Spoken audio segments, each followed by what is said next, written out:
Welcome to your official English source for all things Olympiacos FC and Greek football. The first day of training is when I realized, this is why they win the league every year. When I spoke with Kevin, if I gonna sign or no for Olympiacos, he said, you are crazy, go direct, my friend. Να πετύχω ήθελα να μείνω στην ιστορία του Ολυμπιακού. I can speak, sure. Yeah. Έλα μαλάκα! Σ' αγαπώ πάρα πολύ, Πειραιάς. Είμαι Γάβρος πάντα, όλοι μαζί.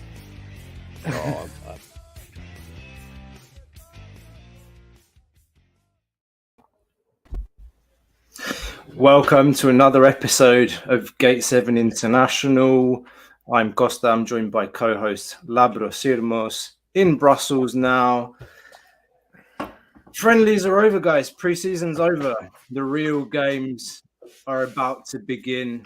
Shit's about to get real serious in a week's time. 20th of July is when they said the team's going to be ready. 20th of July is now 9 days away. We've just finished watching the last friendly of preseason. It ended in a 2-1 defeat from ARIS away from home. We're here again. We didn't do a live yesterday. We're back due to popular demands. We're here. We're going to talk about the preseason. I know that Labro is raring to go already. I'm going to pass the floor to him in a minute. Transfer roundups as well, if we get to that. Guys, we are going to open up the lines tonight. I have to say, from my part, I know that the Olympiacos fan base is reaching boiling point. It's really bad. It's really bad right now. It's reaching a boiling point. You can feel it with everything that kind of has happened with Scarpa as well. Everybody has been scrambling around that issue. We miss the creativity, and we understand frustration in the fan base. Guys, if you do come on live, just try and keep it civil, not too much swearing. That's part of what this podcast is about as well. We're here to talk constructively and engage in dialogue with everyone. So with that, the line will be open. We'll drop the link into the chat. Labro, take it away, man. Yeah. So where do I even begin? I'm going to read some of your messages real quick. Midnight, hello. Manos, good follower. Always see you in the crowd. Nice to see you tonight. Midnight doesn't have a good feeling about Maccabi. Fair enough. Look at my eyes, DCs. If I watch any more of this preseason games, I might develop some kind of brain cancer. That happens. Kevin Miralas doesn't see the team so good. We don't make to the Champions League, I want to remove Pedro Martins, says Midnight Sprite as well. And finally, Lakis to start us off, says Mourinho would be proud of what Martins is trying to do. No plan offensively. Only chance to score is with a steal or a counter.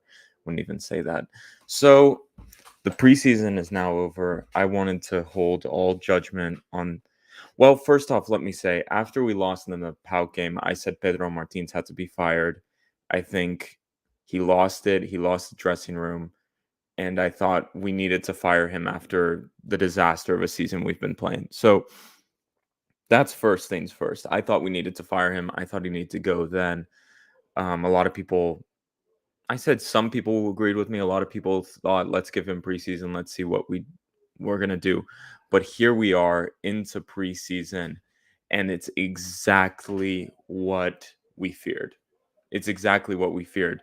Is nothing has changed. The football, I think, is even worse, if it could be worse from last season. The play sucks. The formations are terrible. There's no creativity. He's playing this 4-4-2 or something. Then he plays 4-3-3 with three midfielders who can't create. He plays wingers who just can't do shit. The system makes no sense. The system is made for goals to come from two ways, and we've seen that in the past two friendly games.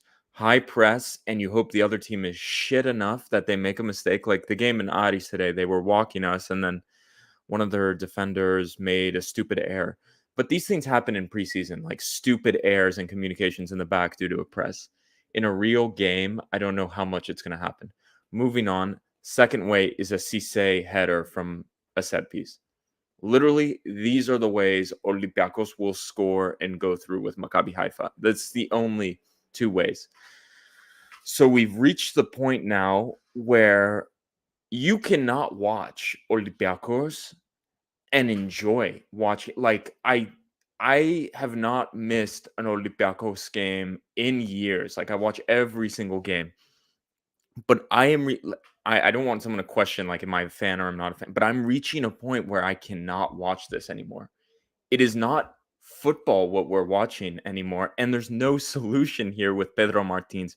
So my main point here is, and I know the club's line is everyone's going to be ready July 20th, but it doesn't fucking work like that. You don't play like shit for a year and a half, and then July 20th comes, here we go, and everyone plays good.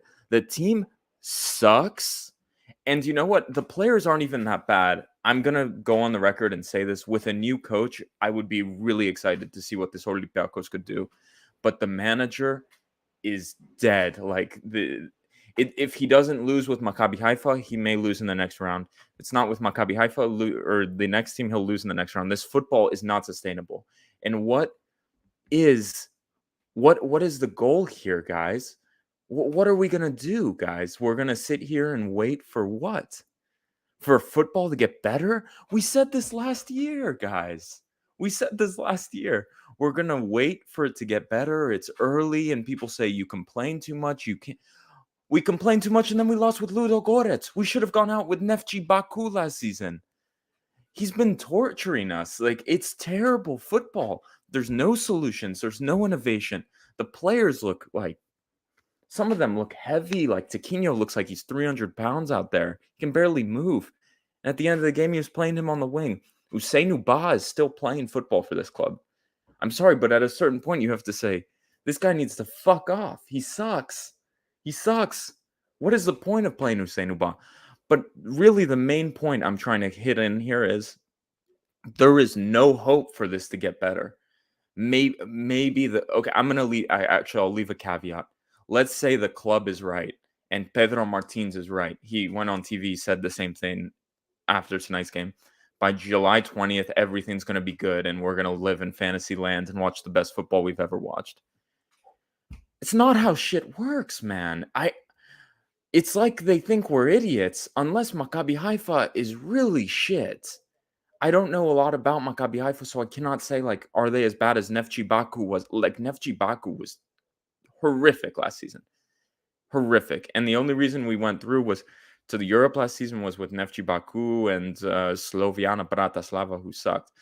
But what have we done? We've made signings. We've benched players. Like, what else are we going to do, Costa? We've done everything he wants. We've bought players in. We've signed players. And it still sucks. Like, can anyone come here and tell us this team is progressing and there's a vision for what we're watching? If there was a vision where they're trying to play a certain way and something will come of this, okay. But the vision right now is let's not eat a goal and hope we score from a Cisse header. This is not how you win. And this is not Olympiacos Football Club. And I said it from last season. He had to go. Because what's going to happen now is if Maccabi Haifa beats us, we're fucked so bad. We have Pedro Martins there with God shit. Absolute garbage. You know what I mean? I know this is a rant, guys. I'm really sorry for going on this, but I've been holding it in since a long time. And there's nothing more to say unless there's a miracle, guys. Unless here we go. We're going to Maccabi Haifa and we destroy them. And like everyone's been promising, everything works. But this is not how the world works. This is not how football works. I don't know what else to tell you guys. I've been holding it. I've been following the line of everyone else. Let's see. These are preseason friendlies. You can't see shit. But I'm sorry, guys. I can't watch this stuff anymore. It's so bad. Of course, I'm going to still watch it. Unfortunately, that's my life. I always watch Olympiacos. I'll never not watch. But it's so hard. It's so hard to watch this. and think there are people in the club who have been watching this for a year and a half and have let us get to this point. Because I'm sorry, I don't know what else to say. I don't know where this is going. I don't know. Sorry, guys. That was long, but I don't know what to say. Of course, are you on mute? Mic drop. Labrador. Mic drop. Yeah. Well, no, I don't know what else to say, guys. I'm sorry. Like, I hate when people are like, people are whining. It's early. I understand the point of view, but it's not early when I've been watching this for a year and a half, man. I had to watch Rafinha Holebas too. That's 2 years now. Don't shit on Holebas. No, I'm not shitting on Holebas. It would have been way better than most of our. Well, great. It would have been a good backup last season. But I was watching Bruma, Onyekuru, and bullshit. Bruma's better than all the wingers that we have on our roster right now. I know, but it's fucking bad, man. It's so bad. It's so bad. I pray.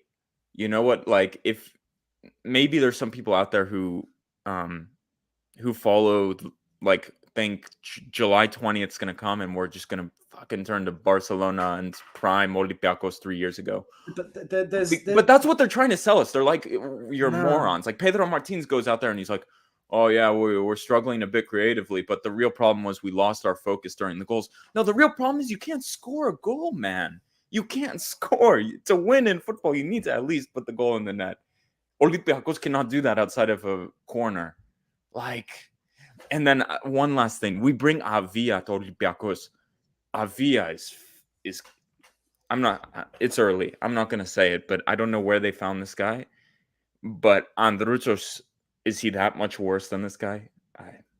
Anyway, I can't watch this stuff anymore. I can't. I just moved here to Brussels. I have no alcohol. Maybe that's the problem. But I just can't. I did bring some Tsukudia back from Crete with me. So Lex, good man. Yeah, I will give Labro some Tsukudia. I think we need a bit of that. Go on, Costa. This is like, it's been real pent up. And I've been holding off judgment, but after the past 4 or 5 friendlies, I just and the logic coming from the coach, it's not, hey, yeah, we struggle creatively, we're working on that. It's like, no, like I think he said today, I had it on behind me, more we lost focus in key moments for the goals. What are you talking about? What are you talking about? The team didn't create one chance, all except a silly mistake from a defender of ARIS. I can't do this shit. I don't, and I can't accept the excuses anymore. I mean, look, go on. It's your turn. I've talked too much. Go on. I mean, yeah, it's my turn. We're having a discussion, but you've had that pent up for a long time, and I think you represent, I would say, a majority of Olympiacos fans, I think, that are worried, like genuinely, legitimately, very, like, extremely anxious about not only the Maccabi games, but kind of, all right, where's this thing going? Because I think somebody mentioned it in the chat. I think Mano mentioned it. I'm going to bring up the comment. He said, there's a lot of comments. Yeah. There's a lot of comments coming in, guys. We saw that Martins' teams can play football the first season, the second season in particular. There were some criticisms in the first season that he bottled it against the big teams. He wasn't winning derbies. He, got knocked out by Dynamo Kiev, etc. But the second season, was that a thunderbolt? Was it out of nowhere? And I'm going to raise something that we've talked about last season quite a lot, and that's, what is this team's identity? Or not this team's identity. It's like, what is Olympiacos' identity? We want to watch attacking football. Like, Leonardo Jardim was sacked when we were top of the table because we weren't playing good football. My point is, and Padelis Diamandopoulos has been talking about that a lot on Sport 24, but he's kind of hush about it more recently. But that's because essentially we're all waiting to see what happens on 20th July in the next 2 games. Right? Let's wait and see. Like, what I'm saying here is what I feel and what I've personally. I think Martin should have been sacked long before we reach this point, because I'm scared we're going to reach the point where we're going to hit July 31st out of the Champions League and we have nothing. The coach is gone and you're just sitting there like, fuck. I mean, you know what I mean? Let me just read this comment here. So I think I've commented on this on socials as well. That the logic is defend well, and at some point maybe we score through set pieces and keep the score. That's it. Okay. Says our friend River. Now there is an issue in terms of the squad, and you've mentioned this, Labrador, quite a few times before. Like the squad is bloated. Like we have 40, 50 players. There's 50 players. Yanis Masouras, do I need to do this? Lovera, yeah, we don't need that. Everyone knows the squad is bloated. And one of the things that, like, okay, preseason's done now, and now we can have like an overall picture of what we've seen. And yes, preseason games don't count for shit. Like, they don't count for shit. They're for the manager and for us to kind of look at some of the players. The real judgment or the real kind of criticism, we will do it when the official games start. And that's always been my line, at least, is like, I watch the friendlies. I won't pass very strong judgment, but I will say what I see. And what I've seen is that we've played, 8 preseason games, and I don't know what the manager wants to do. Or like, I have an idea, but I don't think the manager himself is fully convinced. That worries me. Like, I saw his body language on the bench today, or his body language when he was with Marina, like for the post-match comment. And you see a guy that's like, guys, go and look at pictures of Pedro Martins when he joined the club, like first 2 years, and look at him now. I'll stop there. I don't want to like hone in on Martins like too much, but we haven't seen. People have said it in the comments. All we've seen is an attempt to do a high press. But today you've seen like Aboubakar Kamara, a player that is our most mobile, our fastest striker in the squad. And he hasn't tried him up top.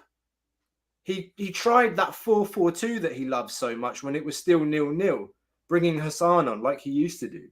Didn't even try it, excuse me, bringing Kamara on up front to put the pressure on. And that's after he played, 20-25 minutes against Alkmaar. He had brilliant touches, attempts on goal, dribble attempts successful. Not even tried him up front today. That's just one example. And don't get me started on Androutos, like, who was not good enough for him last season. Now he's back in the squad because all of a sudden... Androutos in the B team. Androutos finished last season on the B team because he's... No, and we heard he's going to be cut. They said he was going to be cut and he's not good enough. And now he... what's the left back, the young one? Kitos had a fantastic first half. I thought he was really good. He defended a one-on-one with Damari Gray, really good. And he took him off at halftime to play Androutos at left back. Unless there was an injury there, I cannot, like, maybe you guys know better, but it's incredible, the decision-making. Kutris also is here. Is he alive? Is he well? Is he injured? I don't know. But if Kitos is not going to play left back, Androutos is now going to be our backup left back. Is that it? Is that the line, guys? Andre Gray, not Damari Gray. Sorry, I'm just too many gray names anyway. But the main point is, what the hell is going on? Also, there's so many goddamn players. What are we doing here? Lazar Angelovic sucks too, man. I can't take any more of this guy. Like, what does he even do? There needs to be a point where you say, get lost. Like, how do we struggle to sell so many of these players? Radjelovic, Androutos. At some point, you say to their agents, find them a club and bring us a transfer. Ousseynou Ba. We can't sell someone to save our lives. Are we ever going to sell Pepe? Who are we going to sell Pepe to? Who are we going to sell Semedo to? What is going on? You know what I mean? We have all these players who just hang around and bring us mediocrity because we can't get rid of them. So then Pedro Martins, after 3 months, is like, why don't I try them out? So, Like, can I? man, it's so bad. So bad. Just honing in on this comment as well, because we talked about this, that the high press, zero creativity. Against Alkmaar, it looked more like a mid block. It wasn't a high press, like, because we were playing like a Dutch team that can play football. It seemed to me like he was a bit more cautious to press high, even though he played those three midfielders that are known for running. And yes, we managed to keep the zero at the back. And what I'm about to say isn't discovering America, as they say in Greece, but what I do expect in the next two games against Maccabi is that, you know, the coach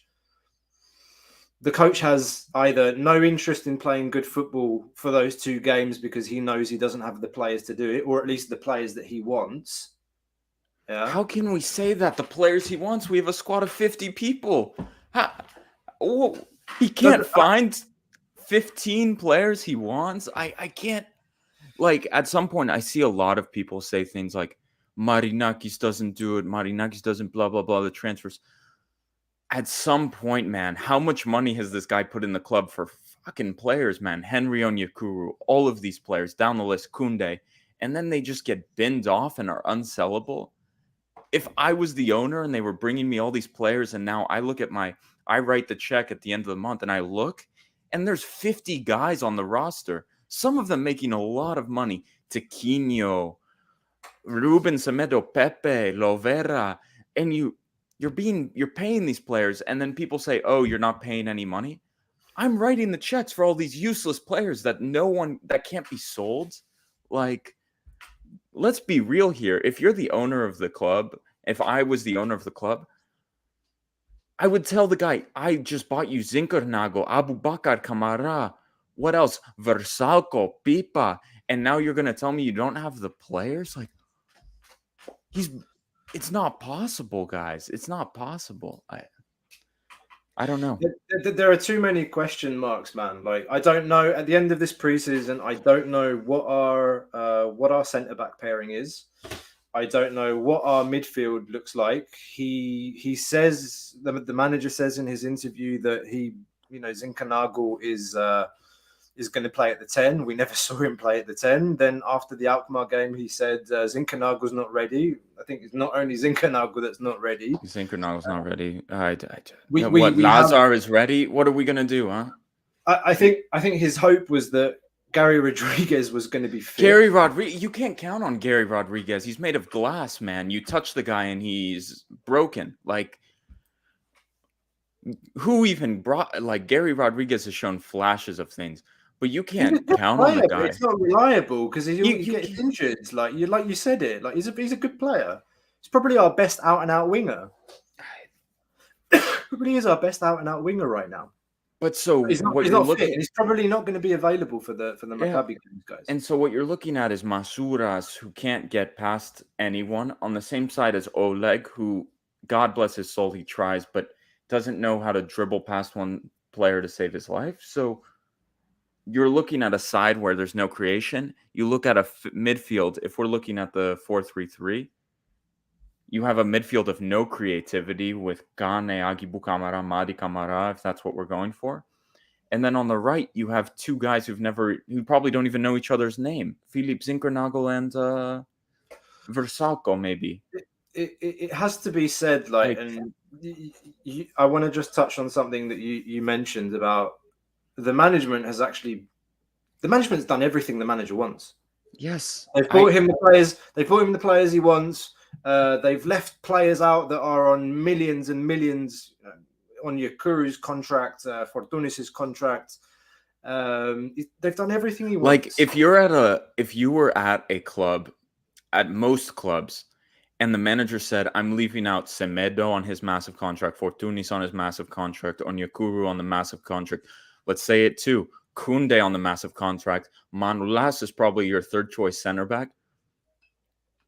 And then I have Tiquinho as well as now my third or fourth choice striker, who's on 1.5 million euros as well.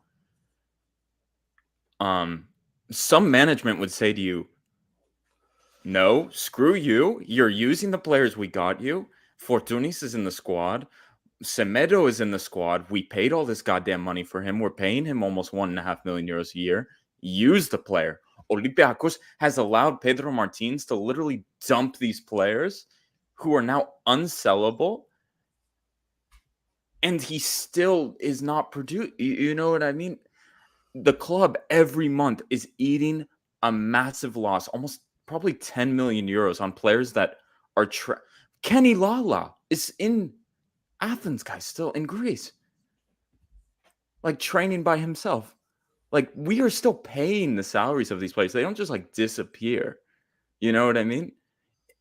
And the club is eating that cost and signed players for Pedro Martins. And we've reached this.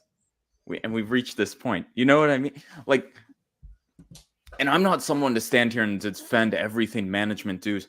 And also, they got rid of Modesto, who brought us a lot of trash, which I thought was fantastic. But anyway, the point being, the management has given Pedro Martins and his staff so much support, more so than, do you think Melissanidis of AEK would allow don't bring those guys up. But what I'm saying is, we're not talking about them. Olympiacos is on another level. Olympiacos is on another level. Let's not even like compare. But what I'm saying is, Olympiacos is losing almost €10 million a month paying players that Pedro Martins no longer wants. Anyway, and still buying players. Like, okay, the point is, I don't need to rehash all of this. They've given him everything what he wants. At the same time, I will say something here. I will not be surprised at all if our midfield, for example, looks nothing like it does today come September.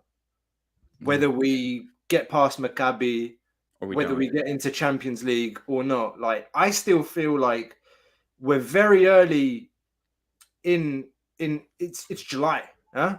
This is again a different kind of summer. We normally don't play this early, etc. We're not used to it. Blah blah blah blah. I still feel like there are a lot of changes ahead in terms of personnel, player-wise. Is Villar going to stay on the squad? Maybe a bid comes in for him. Maybe a bid comes in for Madi Kamara. Maybe a bid comes in for Agibu. Yeah, there's a lot of uncertainty there, like in the squad. So that's something that I wanted to bring up. And it's not easy. It's not easy to bring quality players in. Who the hell wants to come and play in Greece? Even if it's for Olympiacos. But we don't have what we used to be able to give to players that, you know, which was the instant Champions League. The attraction of money, at least being in the playoffs. Like, we're in the playoffs. We're going to get to the group stage. We've got a long way to go. And I mean, look, some people in the comment are saying that actually we weren't too bad last season. I'm not sure I agree, guys. Like, last season was really bad. Last season was hard. Last season was hard. Like, I think the season before it wasn't even good. Like, can we be real? Can we be really honest? We slogged it.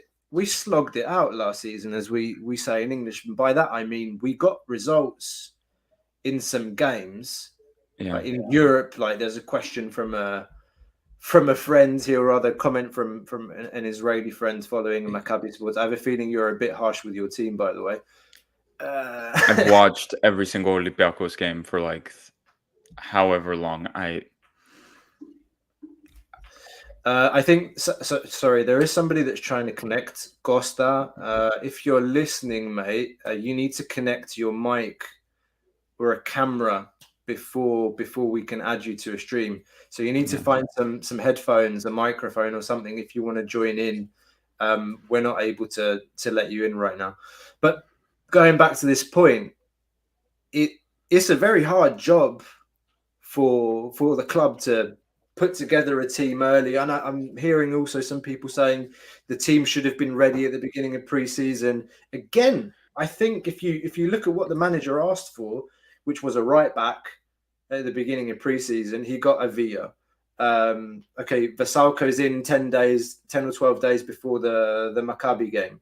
Zinkernagel came in. He went out to Austria. He got some of those pieces like for improvement, but we haven't seen Zinkernagel in his position.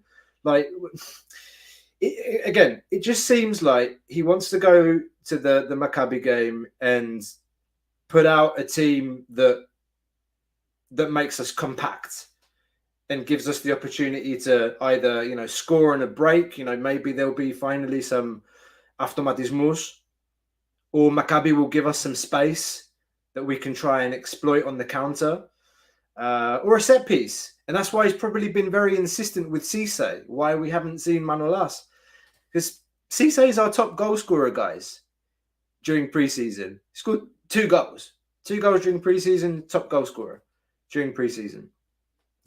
Anywho, Labro, do you want to try and put together what we think Pedro Martins might line up with? Yeah. I think an interesting thing you touched at is I think we need to pay attention to Jan Envia. I think there's some I think he's fantastic. I still think he was one of the best players on the pitch today, but I think what we're seeing out of Pedro Martins is there is some showing that there's some doubt in whether Jan Envia is the guy at 6 these days. I just don't know if that's right. He's the only one that can spray the ball forward. Yeah. Otherwise, it's parallel. And okay, wrapping this up again, like the Alkmaar game, Agibu at the 10.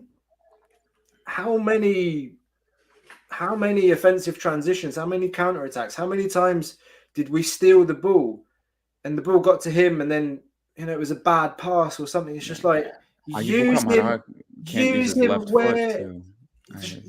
him where he's best. Like we've seen him at the beginning of preseason try him at the 8, and then all of a sudden he's unsure of himself again, and he starts playing him at the 10, and he starts receding back into last season, basically. Yeah. It's like, if you're going to play him at the 8, then play him at the 8.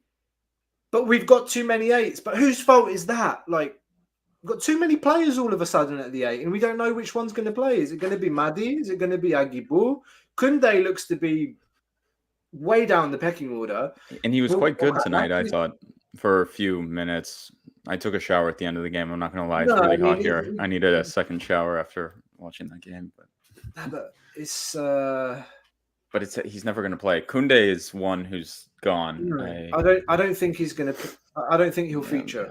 I don't think so either. But let's try and... Let's put the team... The team, I'm 99% sure of this, will be Vachlik. Sime Versalco, I'm not sure how ready he is. At least 60 minutes maybe. And then Sokratis Cisse, Oleg Reabchuk. The midfield is Mari Kamara. What was your defensive pairing? Sokratis with Cisse, I think for sure. I don't think there's any other choice. And then at the 6, I don't know what he's going to do with Mamadou Kane or Jan Envia. I don't know. I really don't know. Honestly, looking at today's game, some of the balls he played down the wing, through balls to Radzelovic, or generally just the penetration of the passes. So if he's not seeing that, I don't know. It's a no-brainer for me that Envila starts the game. He has to, and also you have these 2 other midfielders who can run right next to him. Why do you need another 6 who's going to run but doesn't have the best long ball or pass? You know what I mean? So it's funny, the way the team shapes up, you would think that you'd kind of have Envila in a holding role, and then somebody that kind of goes up and down next to him, and then somebody a little bit further up, or even a diamond or a triangle. Sorry. What I thought when we were playing Alkmaar is the best game of last season for me was Fenerbahce away, when we played in that 4-1-4-1 system. Yeah. And it feels at moments he's trying to create that, but sometimes there's a moment where it goes almost 4-4-2 up when we're playing higher up the field, and Mari Kamara or Agibu Kamara go up there and play as a second presser. But it's almost like 4-1-4-1. That's kind of his idea, that worked so well. I just don't know if that's sustainable, So We'll see. This is for me, that's unfair, man. Yeah, In a sense that you might be wanting to compare Guillermo and Villar, but I think that's an unfair comparison. Like for me, they're not really alike. Both have good. I think Villar's passing ability is better than Guillermo, but Guillermo was more mobile. Yeah, like he could move up and down the pitch, and he had his head up all the time too. Don't get me wrong, like Villar, but I think the pieces in midfield are generally just confused, not really complementing each other very well. It's like we've seen the manager playing Villar and Bouchalakis together a lot. They're both quite heavy. And Madi Camara had a poor season last season. If Madi Camara is the real Madi Camara this season, if he stays, however long he stays, like that's a big deal for us. That's a big deal for us, like going into any game, if he shows up. But then when he plays with Agibu, you would think, they both play in the, they're both Guinean, they're mates, etc. I honestly can't really remember a game where those two turned it on. Fener. That's kind of what he's trying. Like I still think maybe there's something there where he's trying to go back to that game or that system. I don't know. But also I just don't see it. I don't know. Okay. Before we go back. But you don't know the 6, and so other than that, you have Masouras for sure. El Arabi, I think, has to start, and I think we could see a surprise here, and he may play Abu Bakar Kamara, or maybe it's just Sinkernagel. Maybe I don't need to say it, but I feel like there's always a bit of surprises in these things. Maybe he tries to put Abu Bakar Kamara, or I don't know. Maybe he even tries to play with Hassan or something. I don't know. On the wing or up front? I have no idea, man. I literally have reached the point where I have no idea what the plan is. He has to play El Arabi up front. Of course he does, but I think he may play. But he's gonna play. He may do something where he plays Abu Bakar Kamara on a wing, and it turns to 4-4-2 at moments, 4-1-4-1 at moments. I literally have no. What does it say about the preseason that I have no idea? Maybe Hassan played decent tonight. He's going to be like, oh shit, I need to play Hassan. Like, maybe he does that. I don't know. He's played Hassan or El Arabi on the wing. Or you remember that? We played in Panathinaikos and Leoforos years ago. Does anyone remember that? 2 years ago, maybe. And El Arabi played something like on the wing. I don't know. We'll see. Do you want to spice things up? No, Semedo, I don't give a shit. Like, I don't care if he's the best player of the club. Someone like this, just it'd be best if he's not going to be around. That's my opinion. I don't care what he is. I don't care. Semedo is he's a danger to himself, man. That's the only thing one of the only things I can say. Probably Bertica, as a player, probably the best centre back we have on the roster, but he's not on the roster. He's not. Forget about him, man. Forget about him, and just hope that we can flog him, sell him somewhere. Could Pepe be one of the best midfielders in the squad? I think so. I was thinking that during the game. But generally, I've just been thinking, how have we not been able to? Why didn't we give him a try, man? He just came back from a massive season. We thought he was going to get sold or something, and now inexplicable. That one's inexplicable to me. Guys, but again, preseason, again, it goes back to the characteristics. You look at Villar, you look at Pepe, you look at Bouchalakis. What do they all have in common? They're all tall, kind of not very fast. The problem with I will say this, and I'm not one of those people who shits on Bouchalakis because I know there's a lot of people who do that. I think he's different. I don't think he's all there as a player anymore. I think I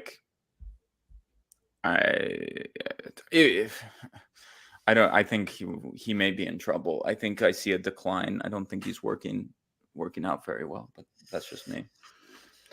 Somebody in the chat was asking whether the stadium in and Adi spoke with Haifa me. is- Remember that one episode? If you guys watched a few weeks back, we spoke a bit about Maccabi Haifa together. He came on, super nice. So for those that are listening back to this, whether it's on audio or on video, Adi says usually in July the stadium isn't full. Also, the fans love the league more than Europe, but maybe because it's against Olympiacos, so there will be around 25,000 people in the stands and about 550 Olympiacos fans. We got at least 550 tickets as well on our end. We do have a friend of ours that's ready to join. Before we let him on, guys, if you do like what you've been hearing, or if you like us in general, like, don't forget to hit that like button on your screens. It really helps us keep growing, getting this episode out to more Olympiacos fans. We're trying to connect Olympiacos fans from all over the world. Thank you so much for all your support. Hit the like button, hit subscribe. It doesn't cost you anything. And with that, I'm going to bring on our friend Vitas. Hi. How are you doing, man? Long time. Good, Always a man. pleasure. Yeah, it's boiling here in London. Where are you? I'm in Brentford. You're in Brentford. Yeah. Vitas has joined with a wife beater on. For those that are listening, Well, I just came from outside. I didn't have a chance to. I was thinking of wearing a tank top as well this evening, but I was like, I've got my scarf. I've got my scarf on around. Of course, I can tell you. Degrees. Like, I live in one of these. I'm up in the attic. Yeah, I'm in the attic apartment too. Hot Oh my god, it's hot. I'm dying. I may go for another shower before going to sleep. Vitas, I want to ask you a question. Do you think we're being harsh?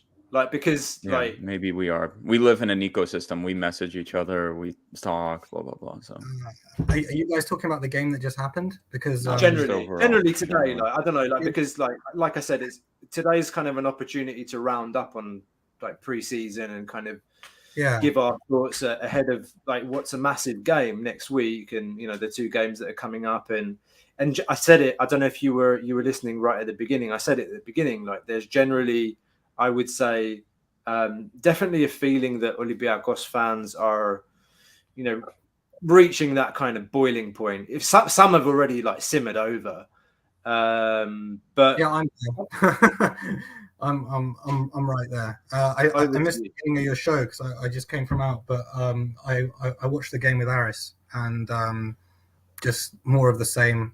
Very disappointed. Looks like Martins has given up a bit. Like, he's sort of on autopilot. I think we addressed sort of the fullback positions that were a problem with the transfers, but not the 10, which we still miss. And I can't believe Fortounis has just been abandoned in a way, because he's just such a good backup to have. And we're willing to go a bit further for El Arabi, but for his contract, I'm not sure if it was Martins or he. I read that he wanted the same pay as he was on before, and they said you've been injured and you've been away, so you can't have the same wages or whatever it was. But that gap should have been bridged. Even today, I would have liked to seen Fortounis play at 10, but I guess he's just gone. So yeah, I don't know what to say. I think we're missing a big creative spark. Valbuena's just getting older, and Agabu has just gone off a cliff form-wise. He's just not the same player he was in the beginning, and it looks like it's going to be hard. I'm not looking forward to the game coming up against Maccabi. Pretty depressing. I was hoping Scarpa would come, and I don't like the structure of the deal that we have to wait until December or January to get in, because a lot can happen in their version of the Champions League. It's very rough. I watch a lot of Brazilian football. He can get injured quite easily, especially if he's half going in because he's got one eye on Olympiacos. Doesn't help that we got some lunatic Brazilian journalists throwing Nottingham Forest in the mix, which I'm not sure I believe. It's not true. That's not true. We kind of took the risk, guy. We haven't talked about Scarpa real quick, but on our social, this was such a confusing transfer because we saw the news out of Brazil. So I guess a lot of people have been asking questions about this. So, Costa, maybe we can discuss kind of what we did. So we saw the story break from Brazil saying Gustavo Scarpa is signing for Nottingham Forest. And if you guys don't remember, a few weeks back, we talked to Paul Taylor from The Athletic, and he said, I haven't heard anything about Scarpa to Nottingham Forest. That's strange. Well, anyway, so when we saw the story broke, we were a bit confused. So we called people, friends, people who know things, and they basically told us it's not happening. He's never going to step foot in Nottingham Forest. He's signing for Olympiacos. And basically that's what we know. So we did a few hours of research. We made sure that was the right call. And that's what we know. I know some journalists in Greece are playing coy about the role of Nottingham Forest. And honestly, what all we know about Nottingham Forest is they're not expecting the player. They know nothing about the player. And I think it's just a clickbait story. I think maybe that's what we know. Letterhead with Nottingham Forest, and someone in Brazil saw that, or someone connected the dots. But I don't think there's any truth to it. I'm just unhappy that it's taking so. That I don't know if Olympiacos sent a delegation there, but they did. They sent a guy over to basically do the signing from. What I think we don't know. This is from the newspapers in Greece. They sent a team over to do the signing, but But she's a hard woman to deal with, the president of Palmeiras, and it's a shame that she's willing to lose a player like that free. But but she's not giving him up. We want him now, and they're like, screw that, we're keeping him. So, they're very hard to deal with there. As I know. But it's just a depressing thing at the moment, because I don't see where our creativity is going to come from for most of the season. I don't know about you guys, but I just want to clear something up, because you mentioned Fortounis. Some people mentioning Fortounis in the chat as well. I'll say this once and I won't say it again. The Fortounis issue is about attitude. That's why he's not in the squad. And for those of you that are listening now live, or whether you listen to it after, I'll say it now, I won't say it again. He should have been gone last season. Is something that I heard as well. I won't say where I heard it from, but you heard me say it. Should have been gone last season, is what I was told. It's about attitude. And I said it on the pod that I did when the news came out. The glass broke after the Pauk game, before the Arsenal game, and it never mended since then, and his behaviour didn't improve. So this isn't all on Martins. Yeah. No, you heard me. I'm not defending him. It's not all on him. But you don't have the creative player, and I'm probably coming to your point, Vita. Sorry. So I see we've gone and signed. We're bringing in Scarpa. So we're bringing in Scarpa in December, pre-contract, etc. But who's going to play that now? And who's going to play that number 10 role? And if we sign a 10, then why did we sign Scarpa? Yeah, it's a bit of a head scratcher. Yeah, I'm not sure Scarpa is a natural. I think he's just a very good box-to-box midfielder from what I've seen, and I'm not sure he's a pure 10. And I read today that is it Zinkernagel? Zinkernagel. Yeah, I how to say that name properly. Yeah, but I heard he can play as a 10. But I don't know. It's kind of like when we put Patsasoglu in the midfield, and it could work. But I think he's great player, by the way. Great player, by the way. Got a shirt with his name. But I don't know. It just seems like it's a band-aid thing again. I think we've addressed the fullback positions a little this season, which I'm happy about. But just the creative spark. I don't know about you guys, but it's just going to grind, isn't it? I don't know. We said it before, mate. I don't know where it's going to come from. Honestly, I mentioned this in the chat that we have amongst ourselves earlier today. One of the ways that I can see us getting past Maccabi is like a 1-0 win, over 2 legs from a set piece or something. But also, I think maybe the pressure is a lot, and the Kariskaki in the second leg, and we open them up. To be honest, I don't want to disrespect Maccabi Haifa as well, but maybe I don't know the level of. I don't follow Israeli football, so I don't know the level of players they have. Obviously, we respect them very much. We've been knocked out quite a few times by Israeli teams, but you would just hope some of the pure quality would come out. El Arabi, Versalco, and there's moments of magic that carry us through this tie, and it gives us a bit more time to figure it out. That's the hope, right? That's the hope. Yeah. So we're going to pray. Yeah. It just depends on them to me. If they're really organized, because they are, these Israeli teams, right?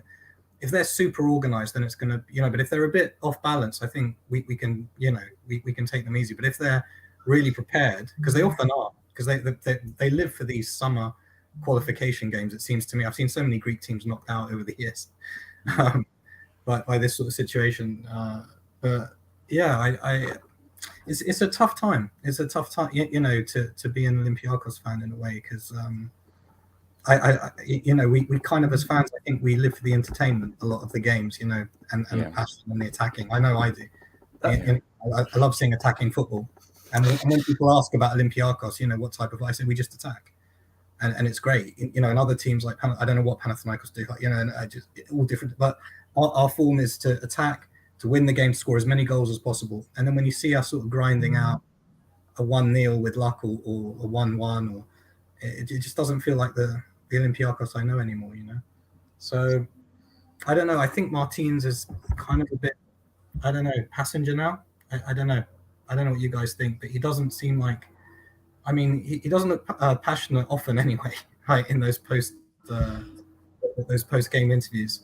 I don't know. I think that's what I think is one of the main frustrations as well, is that the identity, the philosophy, it's what we expect, but we're just not seeing it. But we're not seeing it. But it's very anxious, mate. Very anxious. Like, I mean, obviously we're all going to watch the games next week, but I think my only slither of hope is that we could get past these two games. Yeah, optimistic scenario. We get past these two games, some signings are made, but even if signings are made, let me be clear, I don't think any signing is going to be made before the Maccabi game or before those games are over.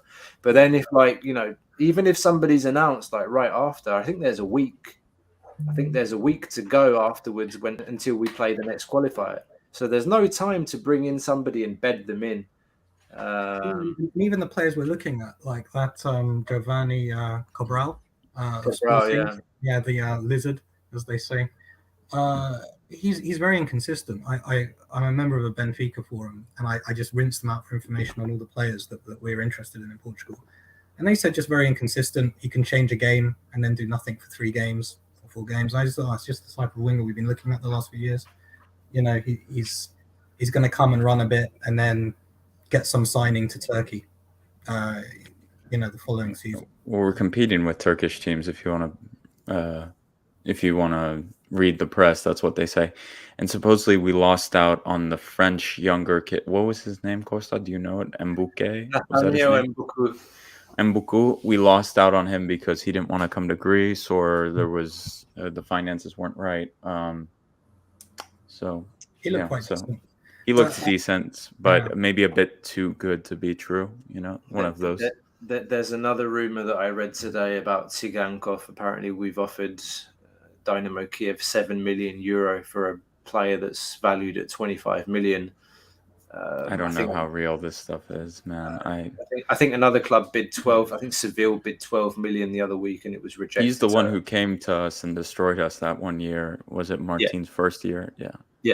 The redhead. Yeah, the right winger that plays inside on the left foot. Yeah. So I mean, we obviously keep the faith, and we enjoy the games and hope for the best. But it's I was hoping for a bit more this transfer season. I was hoping for a bit more seeing the friendlies as well. It's like when we saw that other goal coming from ARIS, and I knew we weren't going to equalize. Vitas, I may have alluded to this earlier, but I honestly believe that there is that they're giving it a good crack. like in HQ to bring players. I think they're really trying. Like, I really, from what we've seen other summers where we waited until August to make the signings, they're really trying. Like, of course, that's I believe right. it. I believe it as well. I do believe that they're legit trying to bring good players. It's just very, very difficult. It's very difficult. Yeah. Well, I think the nice thing is we're bringing the season forward, as you said, like even the EPO, now that we have Marinakis there, because of the Super League, which is great. We're bringing the summer forward in a way, because we all the Greek teams were just languishing at this time of year. Now there is more preparation, and we are, as you said, we are making signings ahead of time. But again, it just goes to that attacking flair that I want, and I expect. And I don't know. I mean, maybe I'm being pessimistic. Yeah. Maybe we need to sign. Blow away Maccabi, right? Just power through them, with our stronger players. There also is that possibility. Like, that's why you just don't know. But if the friendlies are a signal of anything, you just, again, I think other than tonight's mistake, we scored one other goal from open play in all of the friendlies. So you're just like, maybe Cisse like bangs in a hat trick of corners, and we're just like on our way to qualification. But he's a great player, Cisse. I'm a massive fan of that guy. I remember back in the good old days, I used to joke with Peter that he was Olympiacos' best striker. I remember he scored a goal against Panathinaikos at the end of the game, and it was like, well, from hell yeah, he's up there, right? I mean, he's amazing. He plays left back, he plays striker, he does anything. He has passion, right? And he could legit score 10 goals a season. I mean, he had 6 last year. Yeah. Well, no, I like him. I think that's the kind of player talking about attitude earlier, Costa, right? He's got the right attitude, that guy. I mean, on the pitch, he leaves it all there. And, he's sometimes he tries to do the flamboyant stuff as a defender, and you just like leave it out. Just calm down a bit. He gets a bit carried away sometimes, and he tries to do too much. And no, I mean, he's been phenomenal for 6 years. He's been a fantastic servant for the club, and I do wish him like all the best, and he deserves a move. I think more than anyone on the roster, and probably we've said this before again on the show. It's probably the one, if anyone's going to bring in a good bid, it's probably going to be him, like this season. Yeah, I mean, I'm glad he didn't go anywhere. I'm really happy he's still here. Yeah, but where would we be? Does anyone really trust the Manolas Socrates back line taking us to the Champions League? Can we put that out there, because I don't. Anyone, because there's like what we guys think, and then there's like the press, right? And the press often has like an agenda and a narrative. I was never sold when we got Socrates anyway, and I know he's got Sabuka and he's passionate, and he's a very famous player, but I wasn't sold. Manolas coming back, I don't know. Bar has like regressed. Really bad. Really bad. It's finished. I don't know why they're even playing him. Like, he's one guy I was happy to see the battle. I hope that he would. But it's another example where it's just like, what are we doing here with this guy Ba? Like, does anyone think we could literally, when Ba plays, I'm surprised when he's not sent off. We've reached that point, like in actual competitive games. So he's a pure liability. Can anyone trust him in an important game? No. So then what is he doing here? He's just like, he's happy as 4th choice center back as well. I'm like, he was red hot for a while. Do you remember? He said he was going to the Premier League and blah, blah, blah. He was good at one point. He was assistant and stuff. I think he lost his head some point. And no, you can tell it's an attitude issue. He is a mental thing. Here's a take. North with a proper midfield plan. I trust Manolas and Socrates. There you go. So there are people out there. So maybe they are. Maybe, yeah. But if Manolas manages to get back to a level like that, we know he can, and he can stay fit, then yes. Yeah. Like he has moments. You'd have Manolas playing Cisse's role. Like, Manolas scored important goals for us. Yeah. Okay, that was some years ago, but like, he can get up for it. Going forward, you're right. He's powerful. He's strong. He's got some pace, and you can have Socrates kind of sweeping up. And for God's sake, I mean, the guys are Kubari, and like and they've played together before. So They can play together. They can play together for sure. They're both question marks, though, in terms of fitness. They're both Exactly. question marks You in terms of can't fitness. trust on them That's to the be your. issue. Yeah. Like And you they are can't. Yeah, you can't trust. They are a bit leaky. Like, I watch a lot of Greek, probably because I'm a masochist. I used to watch a hell of a lot of Greek national team games. I even traveled to watch Greece against South Korea when I was younger in Fulham, which was highly. I was at that game. You were at that game as well? Yeah. It was full of like South Korean girls like screaming the whole time, and our players. I think we said Katsura just couldn't be bothered, but I'm I going. can't remember the score. Was it a draw? Like, No, they beat us. Yeah, it was depressing. But like on that whole thing about our national team, I remember Socrates and Manolas. Long time they were paired, and they were leaky.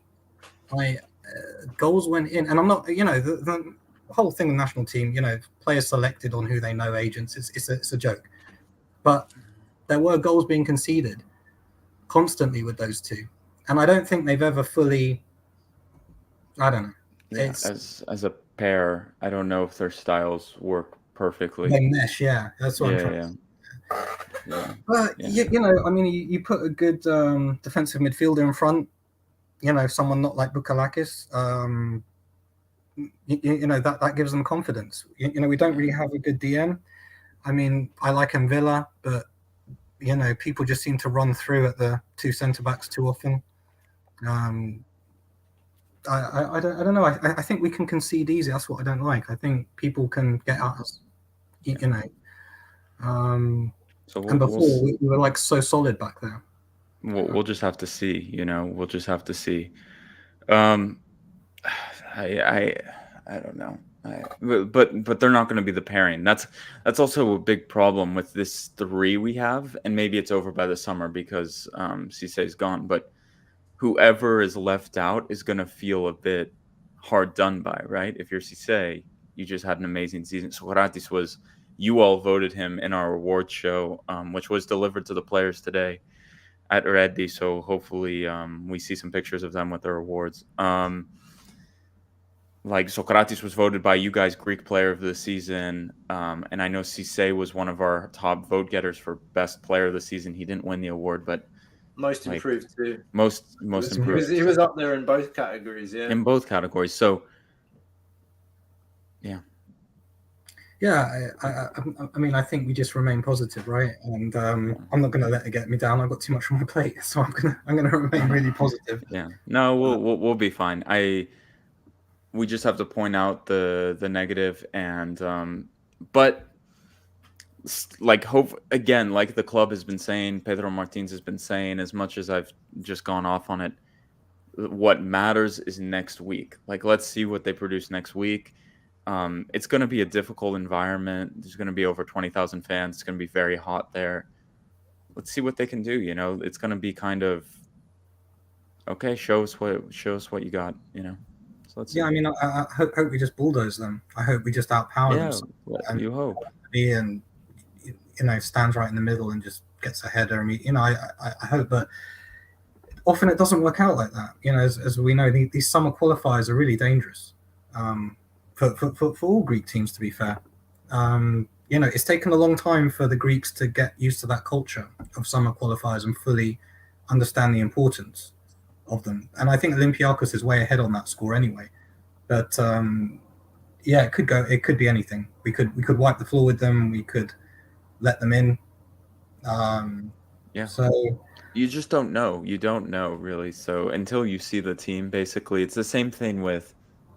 Even when we were very good at these things, when Martin's second year, when we went on that magical run with Victoria Plizen, remember the first game? Do you guys remember? It was like a terrible draw. We looked really bad against Plizen, and then we came back to the Kariskaki, and we just amazing performance. Costa, I think you were at that game too, right? With Victoria Plizen. Yeah, you remember, but the first game was terrible. We were like, oh shit, this is going to be a bad season. No, but it was one of those games where you're like, all right, hold it and take it back home. Yeah, so I think that may be the mentality going to Israel as well. So keep it tight, keep it neat. Yeah. Everyone holds their position. Oh yeah, no, I mean, again, in my mind, what he's going to do in Israel, he's going to keep it tight, compact, probably going to play that midfield. I think the only question mark is Kane or Mvila. I think he'll start Mvila, and I think Kane might come on as a sub. I do see that, like, Mvila's the type of player in preseason that he's a little bit heavy at the beginning, from the 2 trainings a day. Guys, I don't know if any of you's ever done like a proper preseason, like 2 trainings a day and played games like after a training session in the morning, but it's fucking difficult. Like, I'm sorry, like, because I've done it. I've played semi-pro. It is fucking difficult, like, doing that. So all that like burnout that Martin the legs are like the thing that the Greek journalists say, like, that podía είναι βαριά από την προετοιμασία and all of this, like, it's true, man. Like, you need to like go through the gears. You do need to go through the gears, and I think that, like, the heavier type players like El Arabi and Villa, they're ones that need a bit more time. And I think I can see Villa starting that game, Kane coming on in the 70th minute or something. Similarly, El Arabi starting up front and Kamara coming on for a cameo. And the DM with Buka is going to be the other DM next to Villa. I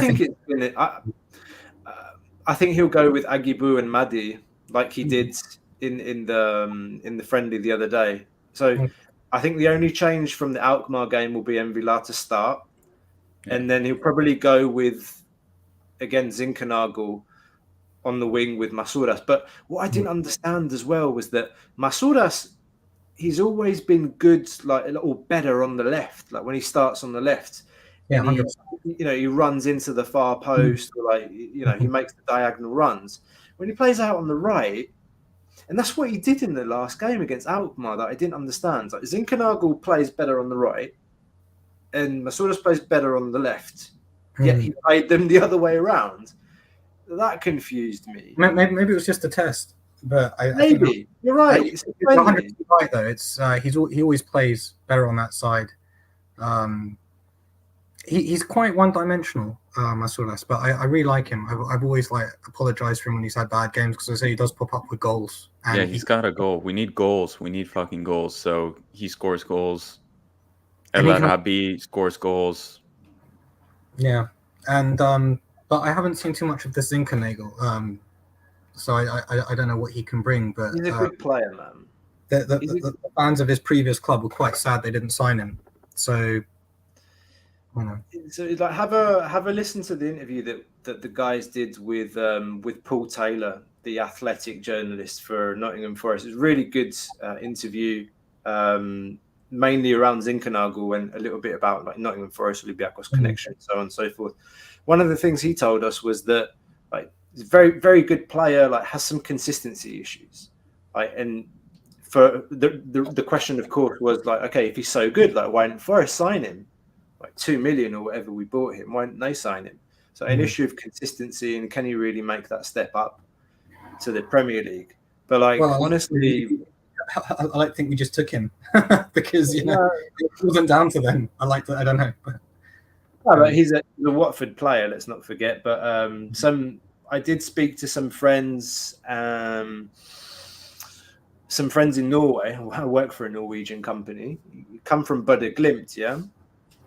It was fantastic for them, but in the season before he left. And generally, people in England that we spoke to as well, they say this is a player that can get us 10 goals, 10 assists easily. Those are the numbers that we should be expecting from him in an Olympiacos shirt, if he beds into his position. Yeah, we hope. We got that other guy from Genk that we're currently looking at. Did you read about that today? Oh yes, Bongonda. Yeah, he's got very good stats. That's hard. That's hard. That's a hard one. You're gonna have to pay. He looks pretty hot. Can I swear? I don't know. He looks pretty good. You can. Yeah. He looks like hot shit. I mean, but yeah. it is hard to sign players. So yeah, it is difficult, and we've had worse summers. So I think. As negative as this was, and I was to start.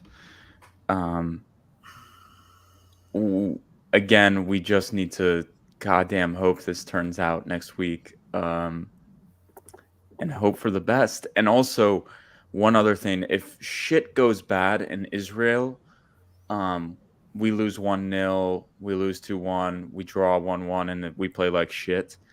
Like, we need a strong environment that the players are going to come through. Like, we really don't need people whistling the players and booing and stuff like that. If it we really, like, this is really important that we at least get through here, because we get real close. We secure European football for the season 1, which is important, but we almost secure Europa League football. It's only one stage from there. So, as fans, we need to, like, if I know we have a lot of Greek listeners who will be at the stadium probably in 2 weeks, like, let's support them. Let's get on the team. Like, if I were going to the stadium, like, I wouldn't whistle, I wouldn't boo anything. Like, I'll say what I say here because I don't think they'll listen to what I say here. But like, we need a positive environment for these guys, like, because obviously, like, come on, guys. Like, do you think these guys think they're playing good football right now? Like, they're not idiots. Like, Jan and Villa has been in very good teams. Youssef El Arabi's played in magical Olympiacos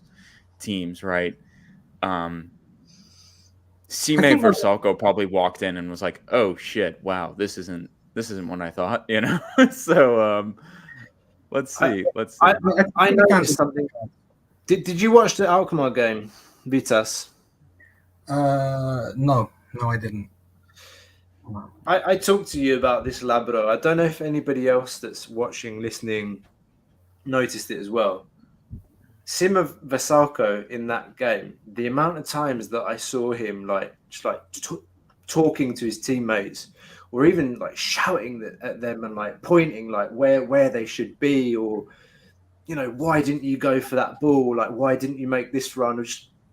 I found it very interesting. And of course, like, I mean, the guy's a world-class player, but for injuries, I mean, this is like one of the best signings I think we've made ever in a wing-back position. If this guy can keep fit, guys, and Ari mentioned it in his deep dive, and here's another plug: go and watch Ari's deep dive on Sime Versalco. It's fucking fantastic, like perfect. Go and watch. If you do something after this before going to bed, or if you don't want to go to bed, go and watch Ari's deep dive. Ari's done so many deep dives, guys, on the players that we've signed. The Versalco one is really, really good. These are max 20-minute long, like with data, stats, like really analysis. Like, well done, Ari. Shout out to you. Go and check out that deep dive. Fantastic player. Like, and I love the attitude. Like, we need a player like that. We need a player on the team like that can guide teammates, that just brings attitude and like kind of that Roy Keane mentality. That Roy Keane thing on the pitch is like, I really afraid of them, but like I want to play with this guy. So I love to play with this guy on the field. It's really encouraging when you have really chatty players, but they have the experience to back it up. Yeah. There you go. Nectaria, you noticed it as well. Like, there were a couple of times where he was like playing a pass into Masouras, and Masouras was in the wrong position, or he went the wrong way, and you saw the reaction, and it was like, that's money.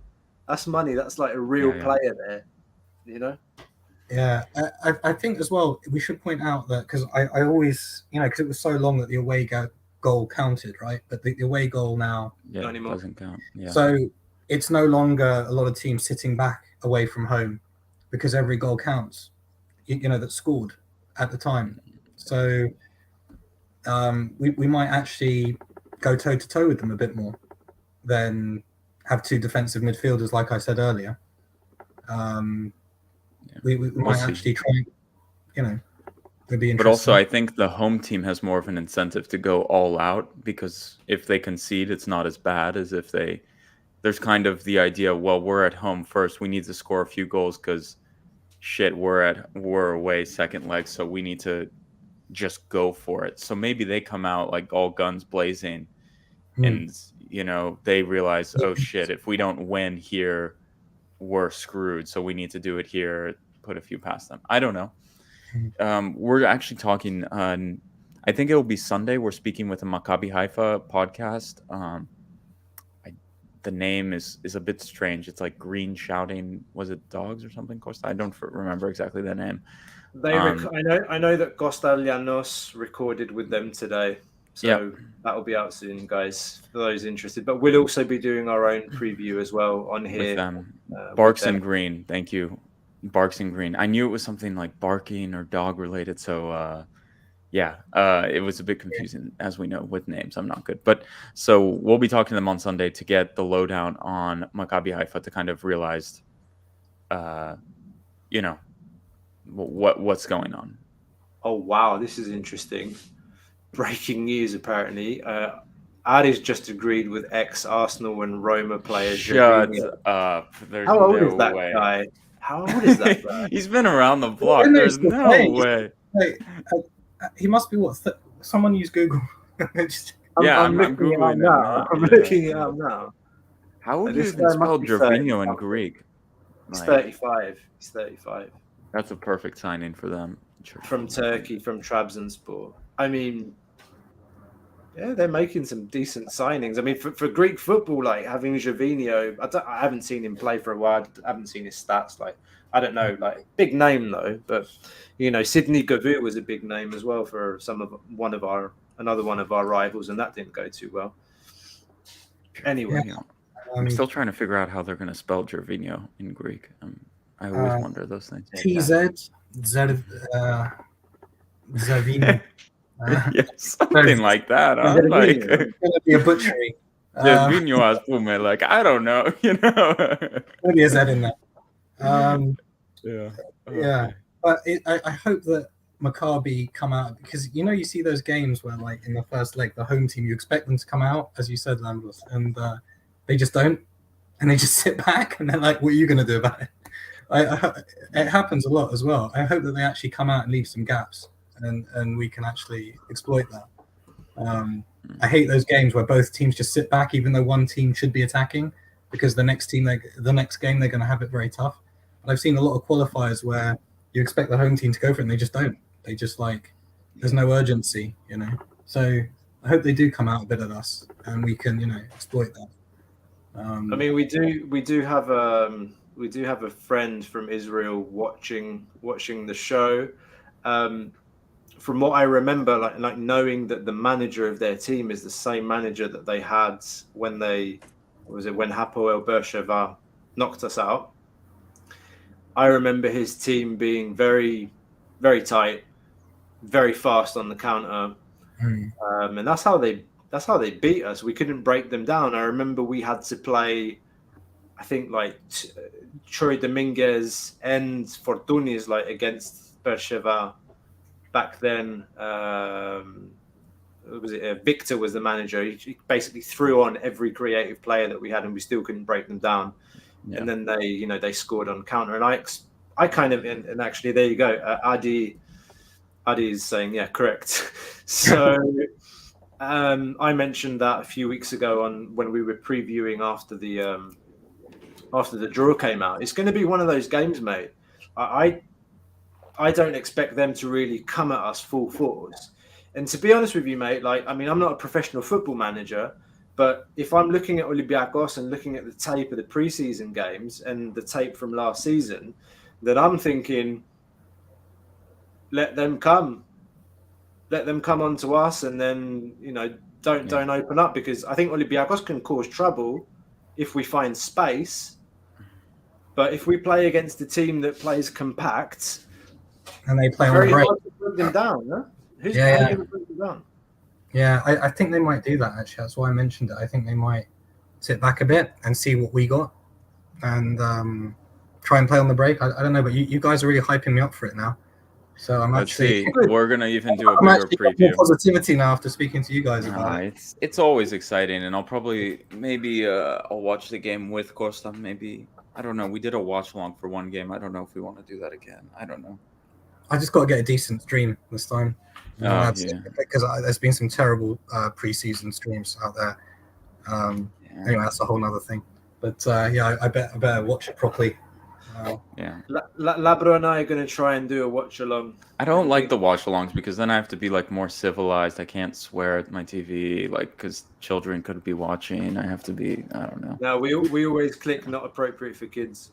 Yeah, true. You have to swear when you watch football. when we post these videos. But anyway. You put a little red X on the corner of saying. Yeah, exactly. Jesus Christ. Yeah. Okay. Well, I guess we're reaching an hour and a half, close to that. So I guess we'll wrap up. So many of you have stayed in here and listened to us. Who would have thought on a Monday night after a preseason game, everyone would be like fired up? Let's go! Like we talk this shit.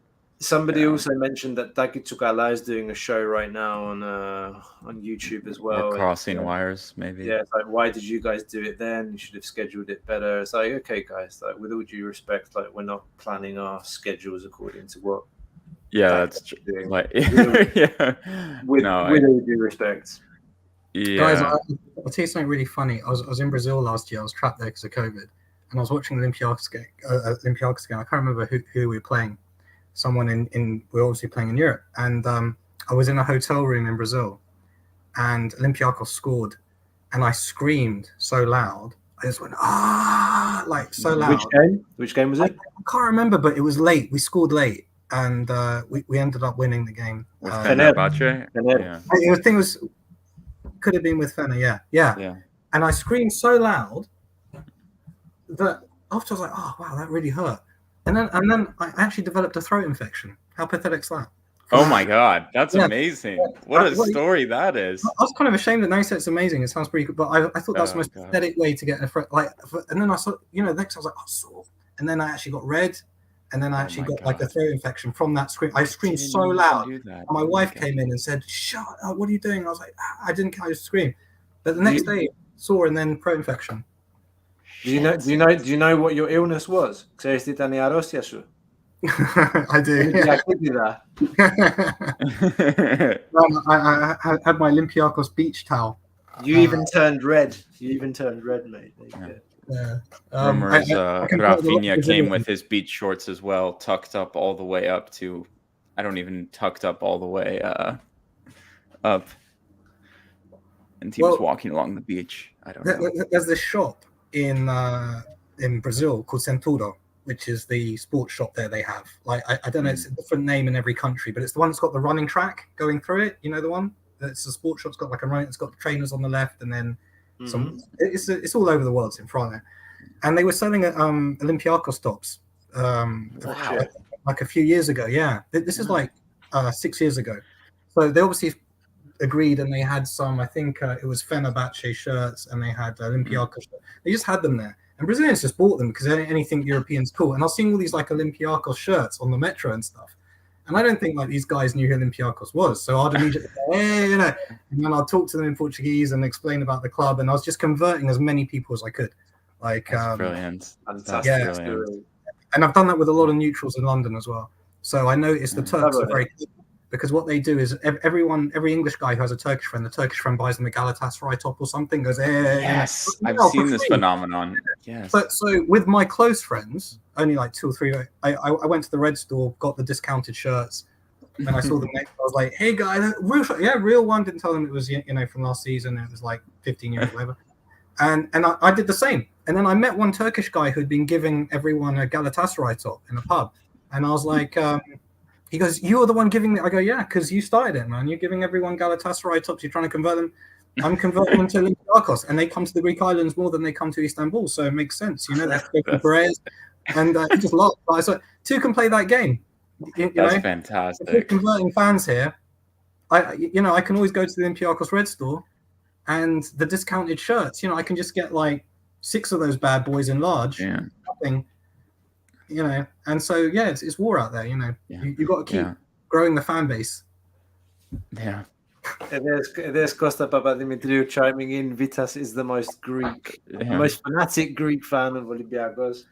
You could what's it called? You could get I don't want to make You could get the Fortounis jerseys for €5. Okay, I'm not. It's low blow. I didn't say that was too far. That is low, man. That was too low. It just came to my mind. I'm sorry. I ruined a beautiful moment. It's typical of me.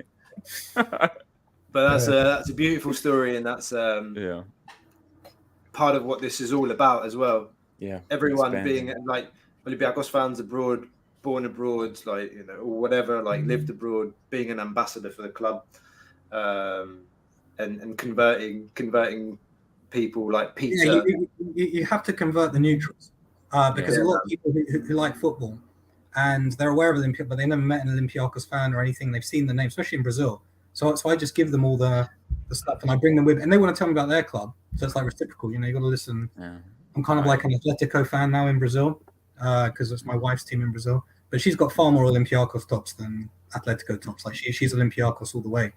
But you know, a lot of the time you have to get back a bit and go, oh, tell me a bit about Atletico. You know, but then you force the Olympiacos stuff on them. You know, that's so true. Wow, that's a good take.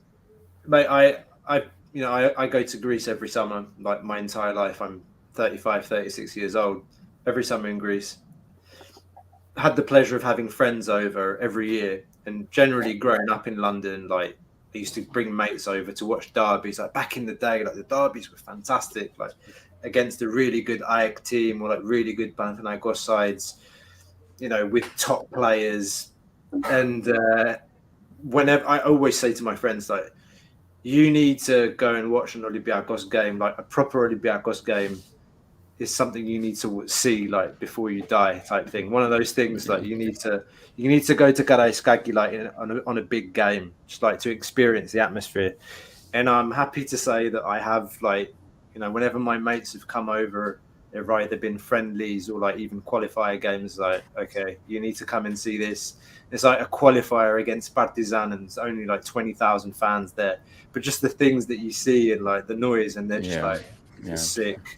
I even go to the friendlies, man, that don't have any, you know, the summer friends like you. I'm born in London, and every year since a baby, Greece.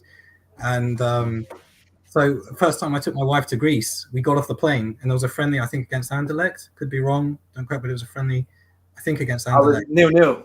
Yeah, so I got off the plane and I got off around like 4, and then she goes, where are we going? Parthenon, Acropolis, like the beach. I'm like, we're going to Olympiacos, like, and she goes, oh my God, there's actually coffee here in like Coca-Cola cups. This is amazing. They should do this in Brazil. And they got beer. And I'm like, yeah, whatever. Sat down, had my pasatembos, watched the thing. She was converted there and then. And I've done that with a lot of friends as well. I just take them straight there. And even if it's not a big game, I just want to get them used to the culture. You know, I feel like an ambassador now, actually. You know, now I hear myself ranting, but I feel like it's my job to convert people to Olympics. Isn't that crazy? Yeah, well, it's kind of our side job as well, is what we're kind of doing a bit here. On a massive scale. More love from Costa Papadimitriou. I love this night. It's the most great lives. Is now Go Gate 7 International. Come on, Thrylos, get the victory at Haifa. I need to answer this question. Έχετε προλάβει να μπείτε στο παλιό Καραϊσκάκης? I did go to the old Karaiskaki a couple of times. Yeah, I think I've seen Olympiacos Mosul. I think it was a European qualifier. Kaklamanos was playing up front. I think we won 5-1 or something. Niniadis was playing. Sabanadjovic. Some of these players, I mean, some of the younger ones, you never heard of these players before. But this guy here, yeah, man, the old Karaiskaki, I vaguely remember it.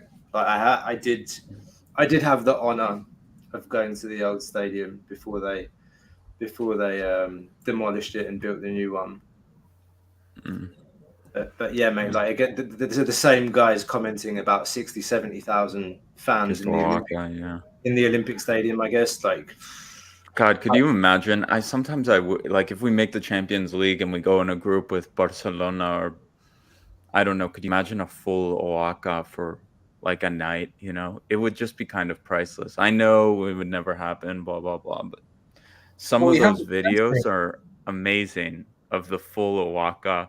Like I think back of the Stelios Giannakopoulos goal against Porto in like that full Owaka Stadium and like looked like the thing was about to crumble. Like it was incredible. I don't know. I've told you this story many times before. I don't think I've shared it on the podcast, but Olympiacos, Real Madrid, like 3-3 in '99, Giovanni and Zachovic's first official game, I think it was, or at least in Europe, definitely. You like every time we scored a goal, you just felt like it was an earthquake. And then the third goal, like Zahovic made it 3-2. You just thought, okay, the stadium's going to fall. Like this is going to collapse. It was just like pandemonium. No words can describe that feeling. And they allowed flares back then. There weren't like bans or like the threats that you have today. And it was just. And the stadiums actually do move. Like I don't know if there's anyone watching who hasn't been to a game like that. But like when you're at a game like that, the stadium actually does rock. It does actually move beneath your feet.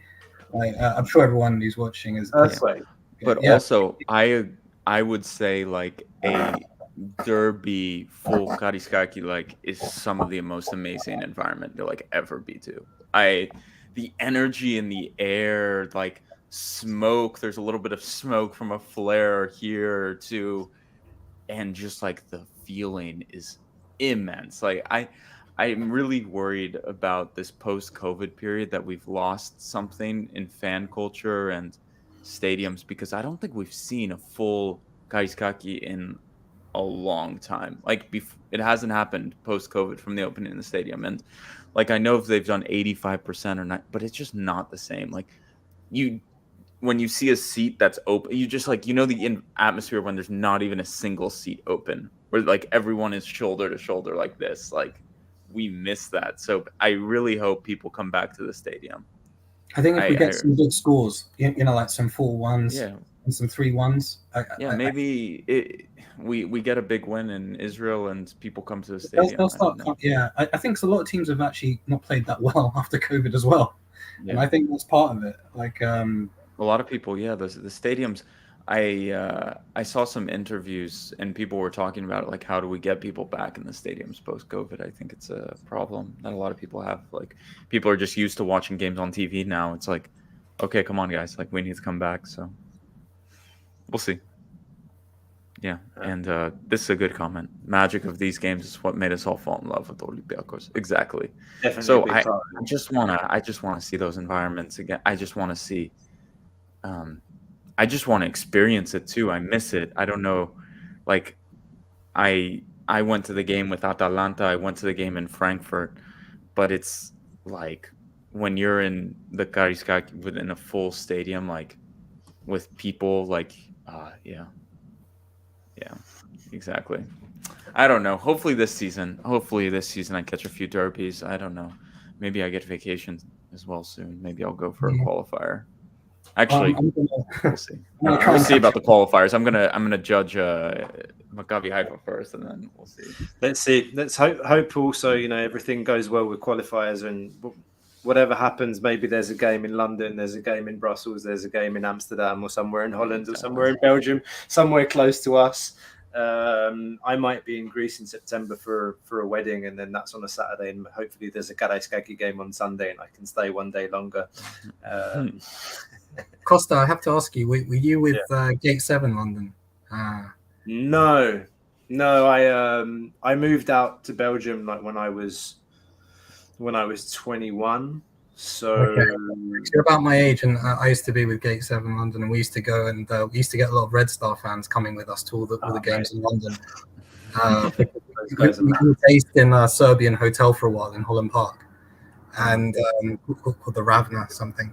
And so we always had like a boost to our numbers because all the Red Star fans used to come with us wherever we went, even for friendlies against like West Ham, Champions League games with Chelsea and stuff. We had like a lot of Red Star fans, and we would reciprocate. Again, we would go to if ever they weren't obviously playing that much in London, right? But we would go to their games as well, and it was great. That's why I really fell in love, because it was all people who were working in London or being educated in London. But it was like we brought a bit of Piraeus to London, It was great. It was crazy, but great. Sure. I've been to a lot of games in London, man. Like the 3-2 game I was at Arsenal. I was at Chelsea. That sucked. But that was a bloody good Chelsea team. By the way, I was at the Chelsea game as well. We were behind the goal, yeah. Yeah, and we had that chant, "Gay, gay, all of you are gay." It's so primitive, but it's just fun. Yeah, that was ridiculous. Yeah, there were some good times. Yeah, jeez. Yeah, we always have a good time, mate. We always have a good time. I mean, since we're sharing stories, I'll share another one. Man United, 4-0, the game we lost, where Elias got sent off just before half time. Yeah, and we lost that game. We lost that game 4-0.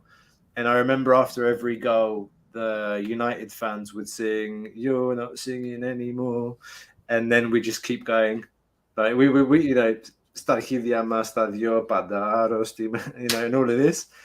And I remember after the fourth goal, like, you know, you had like, what was it, 3,500 Olympiacos fans just going mental. And you just, like, literally it was there like 85th, 87th minute, and you just saw Old Trafford just get up. Like everyone stood up and they were clapping us. They were clapping the Olympiacos fans. And it was unreal. It was unreal. I remember the commentary because I was watching that on ITV. I think they had it at the time. I can't remember. I think it was ITV had that game. And when you guys were singing throughout the first half, and when it all went south, second half badly, the commentator was going, "They're still singing. It's almost demented and stuff." And he was like trying to like have a little dig at us. And then at the end, when everyone stood and applauded and everything like that, he goes, "You got to give it to them. They love their team." And you know, I think really, I think it was like a cultural thing, like that they hadn't seen before. You know, properly. No, mate, you see it in the fan videos now. Like when the Tottenham guys came over, Tottenham Fan TV came over to Karaiskaki for the 2-2 game. If you guys go and watch the vlog that they did, they're just like this, like they just can't believe it, you know. But yeah, that was sick. Like I mean, I've never heard that. Nobody's ever shared that with me, so that's. Yeah, he had a dig in the beginning. He was like, it's almost demented, you know, when the second goal went in or something, because it was still like going crazy, right? Actually crazy on the stands. And then at the end, he just said, "Well, fair play to them," you know. He just understood what it was about, you know. And there you go. There's another person that apparently was there. Yeah. They're Profediga. This guy's been loyal follower of the podcast as well. We've all been yards from each other in these games, and we haven't even known it. Yeah. How mad's that? We've all trodden the same paths all over Piraeus, all over these stadiums around. Did you go to the West Ham friendly? I did. I was there. Yeah. Marlon Harewood was playing up front, and he was battling against Anatolakis. Was it Anatolakis playing centre back? I can't remember, but they had nasty fans. Like, West Ham's a bit rough. Yeah, they were low. Like, I remember. Do you remember the train station after? Yeah.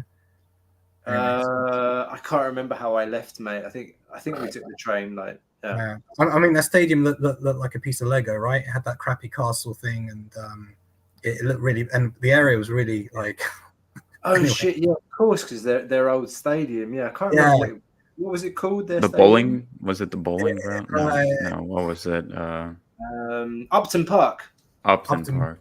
Yeah. Upton Park. Yeah, I was going to say pop quiz. If there's any West Ham fans out there, I don't want to make, but that place was a hole. I mean, I was going to put that out there. That you know, that place. Yeah. Christ. Yeah. Well, man, yeah. I got to do some work at some point. Yeah. So. Yeah. On that level. Yeah, we should probably go to bed too. It's almost midnight. It was great speaking with you guys. Yeah. It was great speaking, and thanks ending on a high note. We're gonna have another episode before the Kalinita. So guys, on that note, we've just gone through everything, you know, from the team's performance, how we're playing, to reliving some old memories. The stadium, are we gonna see old stadium environment again someday? Hopefully. Yeah, everything. I guess we did everything tonight. It's good we ended on a high note. maybe it was good to get it all out at the beginning and get upset, but I think we're all behind the team though. Still, we may not be happy with the coach, we may not be happy with the performance, but we're all behind the team. We're going to push to try and get them over the line in the stadium, but also on social media. If you guys send the players messages on social media, try to be a bit supportive, you know, like I think a lot of them do read that shit, surprisingly. So just like send them some words of encouragement. Don't tell them they're shit before they need to win this big game. So anyway, guys, I think that's it. Costa, you got anything else to add? Yeah, no, just at the end, like again, guys, like if you haven't done so already, hit that like button. Really does help. Doesn't cost you anything. If you haven't subscribed, subscribe. Don't miss future content. We'll be back again soon. I think the next one will probably be preview for the Maccabi game. We're Gate 7 International, by the fans, for the fans. See you next time, guys.